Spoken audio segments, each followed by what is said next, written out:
ஷியாம் அவர்கள்ட்டே தொடங்குறேன். இந்த possible alliance factor இதெல்லாம் போக திடீரென்று ஓ பன்னீர்செல்வம், நயனா நாகேந்திரன் இவங்க 2 பேரோட ஸ்டேட்மெண்ட்டை எப்படி புரிஞ்சிக்க வேண்டியிருக்கு? ஸ்டேட்டஸ் கோ தானா சார், இல்லை அதில் ஏதாவது மாற்றங்கள் இருக்கா? இதை எப்படி பார்க்க வேண்டியிருக்குன்னு பார்க்குறீங்க? அதிமுக ஒன்றுபட்டு இருந்தால் அது வெற்றிக்கு வழிவகுக்கும் என்கிற அந்த சித்தாந்தம் தான். அது தவறுன்னு சொல்ல முடியாது. ஒன்றுபட முடியுமா முடியாதா என்பது தான் ப்ராக்டிக்கலான கேள்வி. வாக்கரசியலில் தேர்தலுக்கு தயார் என்பது ஒன்று, கூட்டணி கட்சிகளுக்குள் பிரச்சனை இல்லாமல் இருத்தல், இரண்டாவது வெற்றி கூட்டணி என்பதை உணரச் செய்தல். இந்த 2 விஷயம்தான் எப்போதுமே முக்கியம். அதாவது ஒரு இலூஷன் ஆஃப் விக்டரி, அதையாவது நம்ம கிரியேட் பண்ணணும். ஓகே, தேர்தல் வெற்றிகளுக்கு பின்னால், எல்லா தேர்தல் வெற்றிகளுக்கு பின்னாலும் கூட்டணி இருக்கு. ஆனால் எல்லா கூட்டணிகளும் தேர்தல் வெற்றியில் முடிவதில்லை. இதுதான் நம்ம தொடர்ந்து பார்த்து வருகிற விஷயம். அப்படி என்றால் நீங்கள் ஆரம்பத்தில் குறிப்பிட்டது போல பிப்ரவரி மாதம் தேர்தல் என்றால் 100 நாள் தான். மே மாதம் வரைக்கும் நமக்கான சட்டமன்றத்துக்கான ஆயுள் இருக்குது. தேர்தல் ஆணையம் நினைத்தால் இதை செய்யலாம், அது மாற்று கருத்தெல்லாம் இல்லை.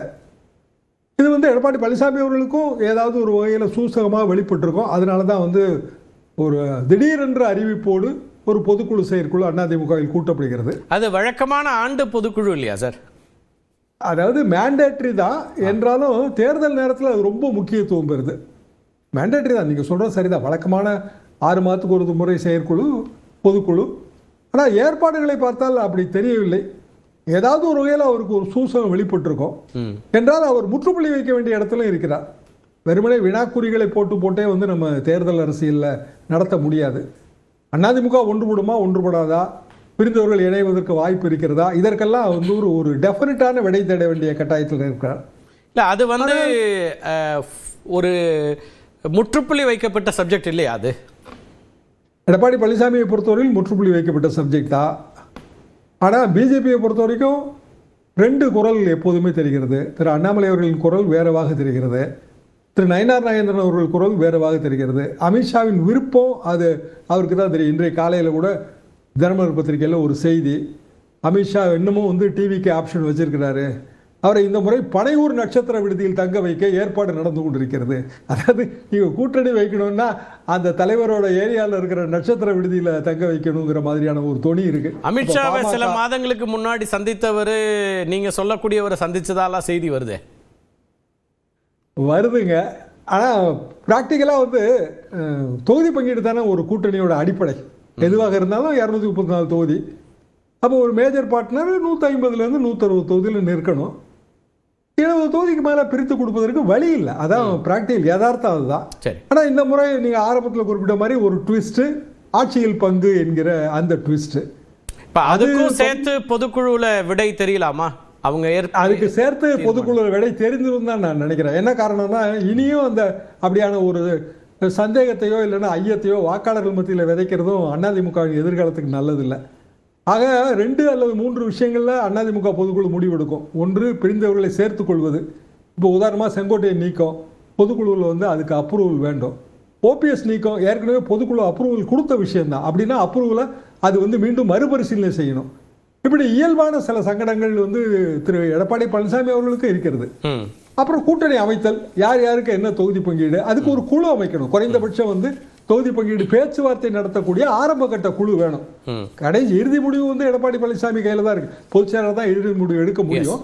என்றால் ஆரம்பட்ட குழு அமைக்கணும்ல. அதுக்கு மூத்த தலைவர்கள் அடங்கிய ஒரு குழு, ஒரு 4 அல்லது 5. தேசிய ஜனநாயக கூட்டணியில ஓபிஎஸ் இடம்பெறுகிறாராங்கிற கேள்விக்கு அரசியலில் எதுவும் நடக்கலாம்னு திரு நயனார் நாகேந்திரன் இன்னைக்கு மாலையில சொல்றாரு. நயனார் நாகேந்திரன் ஓரளவுக்கு திரு எடப்பாடி பழனிசாமி அவர்களோட நல்ல ஒரு ஈக்குவேஷனில் இருக்கக்கூடியவர். அவர் என்ன நினைக்கிறாரோ அதுபடி செயல்படுகிறாருன்னு பாஜகக்குள்ளேயே விமர்சனங்கள் வைக்கக்கூடிய இடத்துல இருந்து நயனாரோட இந்த கருத்துக்கு பொலிட்டிக்கல் சிக்னிஃபிகன்ஸ் இருக்குன்னு பார்க்க வேண்டியிருக்கா?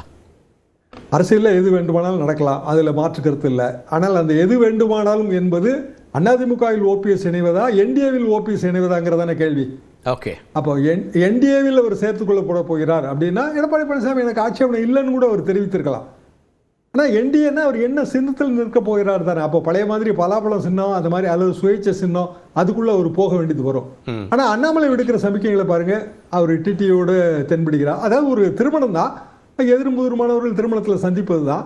ஒரு சால்வை அணிவிக்கிறார், ஒரு சிறிது நேரம் தனியாக உரையாடுகிறார். அதாவது அவர் he wants to show பொது இதுல என்னெல்லாம் செய்தி கன்வே ஆகும்னு தெரிந்துதான் அந்த சந்திப்புகள் நடக்குது. என்னெல்லாம் அரசியல் செய்தி கன்வே ஆகும். இப்போ நீங்க சொல்ற மாதிரி 100 நாள் தான் அப்படின்னா ரொம்ப இம்பார்ட்டண்ட்டான 100 நாள். இந்த 100 நாள்ல பல செய்திகள் போய் சேருது மக்கள்கிட்ட. அதே நேரத்தில் திமுக கூட்டணி வந்து அது குழப்பங்களை தவிர்த்த மாதிரிலாம் தெரியுது. இப்போ காங்கிரஸ் குழப்பம் இருந்தது தான், கரெக்ட் தான் நீங்க சொல்றது. ஆனா இன்றைய தேதிக்கு அந்த குழப்பங்கள் நிவர்த்தியான மாதிரி தெரியுது. காங்கிரஸ் ஸ்டேட்மெண்ட்லேயே சார், அது நான் கோபன் அவர்கள்ட்ட கேட்கிறேன், கூட்டணி கட்சிகளோடு பேச்சுவார்த்தை தான் சொல்லியிருக்காங்க, திமுக கூட்டணி பேச்சுவார்த்தைன்னு சொல்லலை. அதில் ஏதாவது நம்ம தெரிஞ்சுக்க வேண்டியிருக்கான்னு எனக்கு புரியல. இல்லை, அப்படி இருப்பதற்கு வழி இல்லை. ஏன்னா ஆரம்ப கட்டத்தில் சில குழப்பங்கள் இருந்தது, அது இல்லைன்னு சொல்ல முடியாது. டிவிகே தரப்புல இருந்து அணுகுனாங்க, அதெல்லாம் எல்லாருக்குமே தெரிந்த விஷயங்கள் தான். வேற யாரோட அவங்க பேச போறாங்க சார்? கூட்டணிங்கிற அல்லது இந்த தொகுதி பங்கீடு யாரோட பேசுவாங்க? திமுகவோட தான். கூட்டணி கட்சின்னு அவங்க சொல்றது திமுக தான். அதை மென்ஷன் பண்றதுல அப்படி மென்ஷன் ஆகலைங்கிறதுனால தான் கேட்டேன், வேற ஒன்றும் இல்லை. அது ஒருவேளை அது ஓவர் சைட்டாக இருக்கலாம், எனக்கு அது இல்லை. ஆனால் அந்த ஸ்டேட்மெண்ட்டை படித்த உடனே தோணுது, 4 வரியில் திரு செல்வப்பிரந்தையோட ஸ்டேட்மெண்ட்டில் கூட்டணி கட்சிகளோடு பேச்சுவார்த்தை நடத்துவதற்கான இந்த பெயர்கள் அப்படின்னு சொல்லி போடுறாங்க. அது என்னை விட கோபன் அவர்கள் தான் விளக்க முடியும். ஆனால் தேசிய கட்சியில் வந்து தேசிய தலைமை எடுக்கிற முடிவு தான் இறுதி முடிவு. அந்த முடிவு தான் என்னங்கிறது தெரியல, அதுக்காக தான் கேட்குறது. எந்த முடிவு அவர்கள் எடுத்தாலும் அதுக்கு எதிர்வினை இருக்கும். இப்போ வந்து உதாரணமாக 96 அதிமுகவோட கூட்டணிங்கிற முடிவு வந்து எடுத்தாங்க. என்னாச்சு? காங்கிரஸ் கட்சி உடைந்தது, தமாக பிறந்தது. கோபனாக்கு தெரியாத வரலாறு கிடையாது. என்ன காரணம்னா 2 அணி எப்போதுமே ஒரு தேசிய கட்சியில இருக்கும். அப்ப எக்ஸிஸ்டிங் கூட்டணி, இந்த கூட்டணி வந்து வெற்றிகரமான கூட்டணியாக தொடர்ந்து ஏற்கனவே ஒரு நிறைவு கேள்வி சார். முதல் சுற்றுல ஏற்கனவே கூட்டணியில இருந்த, அதாவது 2 பேருடைய பாஜக அதிமுகவோட கூட்டணியில இருந்த பாமகவோ தேமுதிகவோ முடிவை எடுக்கிறதுல ஏன் வந்து ஒரு காலதாமதம்னு பார்க்க வேண்டியிருக்கு? கூட்டணி ஆட்சின்னு அவங்க சொல்லக்கூடியதா, அல்லது இன்னும் காலம் இருக்கு அப்படிங்கிறதா, எதை என்னன்னு புரிஞ்சுக்கணுது? இது ஒரு தயக்கம் அல்லது நிதானம், அல்லது எப்படி அதை பார்க்கணும்?